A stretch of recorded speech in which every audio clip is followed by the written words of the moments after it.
Hello. How much time do you spend thinking about dictionaries? We all have our words, our vocabulary, our language. We're just used to it. We grow up with it. We express ourselves. We communicate. We come across words at times that we don't know, and nowadays we tend to just look those words up on the internet, or maybe some of us still have dictionaries at home. But a dictionary, a compendium of all known words and their defined meanings, that's a pretty incredible thing to think about.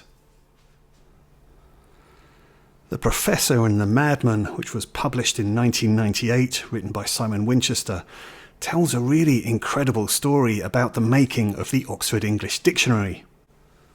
The professor in this case is Dr. James Murray, an academic, a philologist, a lover of words and language, and he was invited to Oxford in the latter part of the 19th century to start work on an incredible project, a work that would result in the Oxford English Dictionary, defining all words that have been used, not only at definitions, but also with quotations that would explain how the words had been used over time and how they had evolved.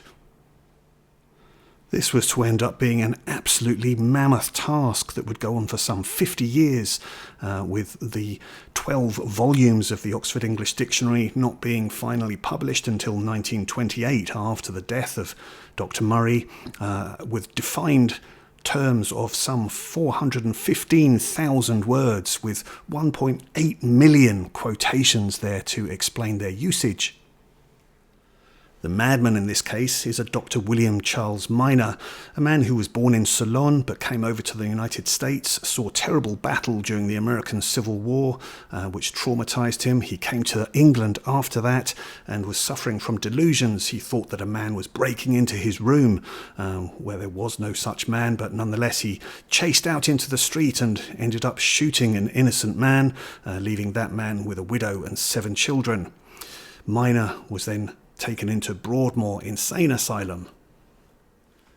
Now, Minor was quite a learned man, and whilst he was in Broadmoor, he was considered relatively safe, and he was given accommodation to himself over 2 rooms. He had an army pension, and so he was able to have money, and he was able to afford to buy books that he put into his accommodation. And so when Dr. Murray started putting letters out requesting volunteers to be able to go through 17th and 18th century works of literature, to be able to extract words and provide quotations, Dr. Minor came across one of those notices and felt like he wanted to respond to that call. And so very quickly this was something that he was really able to get his teeth into.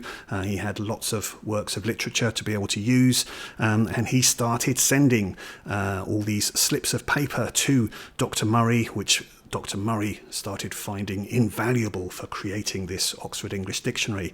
But at this beginning stage, Dr. Murray did not know that Dr. Minor was inside Broadmoor, and so this did not come out until some time later.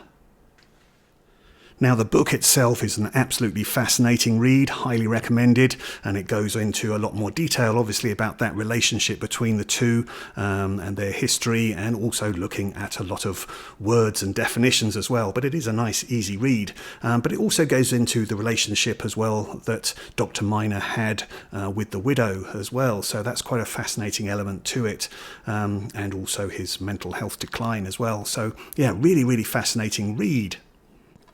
And it's a book that came to the attention of Mel Gibson, and he actually bought the rights in 1998, along with Farhad Safinia, who Mel Gibson had worked with on Apocalypto. Farhad Safinia had been the writer on that one.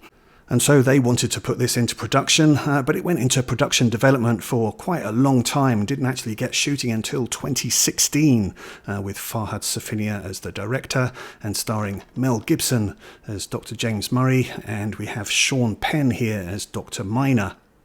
Now, the movie does tend to go in a bit more of a different direction than some of the book at times. It expands some of the roles, so we do get to see more of Dr. Murray's wife, for example. She's played by Virginia Eel in this.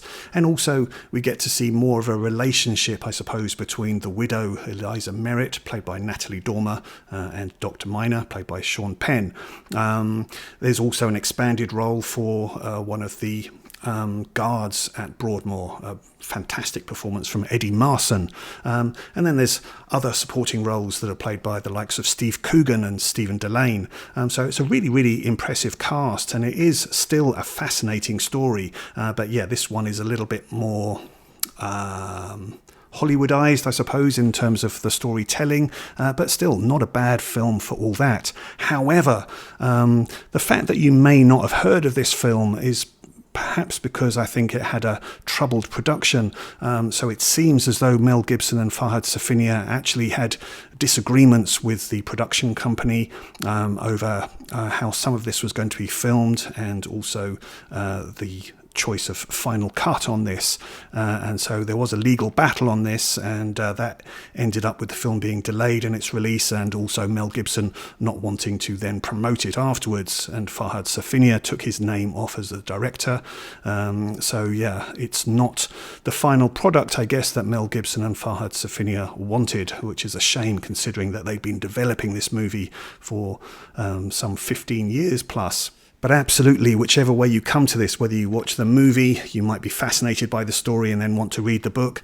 And then certainly the book itself is a brilliant read, and it may then interest you to see how different the film is.